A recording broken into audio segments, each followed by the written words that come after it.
শস্য বিন্যাস বা ক্রপিং প্যাটার্ন বর্তমান সময়ে রবি সিজন চলমান।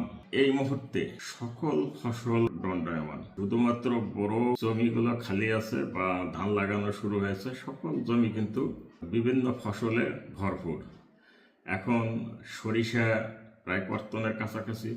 সরিষা বলেন, ভুট্টা বলেন, আলু বলেন, মসুর, খেসারি, সবজি, সকল ফসল কিন্তু মাঠে এই মুহূর্তে দণ্ডায়মান।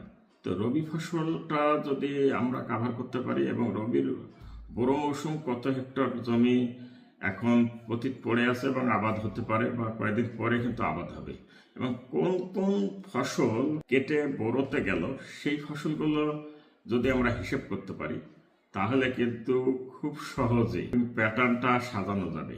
তা আপনার মাঠের অবস্থান আপনি যেহেতু জানেন, আপনি মাঠটা আবার একটু কাভার করে কি কি এক্সেপশনাল ফসল আছে সেটাও আপনি কিন্তু বের করে নিয়ে আসতে পারেন।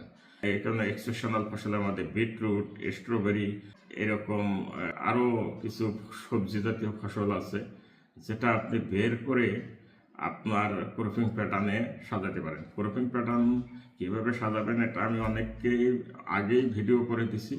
তো আবারও এই ভিডিওটার সাথেই কিছু অংশ থাকবে ছবি আকারে, এগুলো দেখে নেবেন। এই সময়টাকে যদি আমরা কাজে লাগাতে পারি তাহলে অবশ্যই ক্রপিং প্যাটার্ন আমার মোটামুটি একটা আইডিয়াল প্যাটার্ন হিসেবে দাঁড়ায় যাবে। রবি ফসল এবং খরিফ ওয়ানের যে ফসল এবং সারা বছর ব্যাপী যে ফসল, সেই ফসলগুলো আপনি হিসেবে নিতে পারবেন এবং নিলে আপনার কিন্তু প্যাটার্নটা যে ভবিষ্যৎ পরিকল্পনা করাটা কিন্তু সহজ হবে। একটা মোক্ষম সময়কে আমরা অবশ্যই কাজে লাগাবো এবং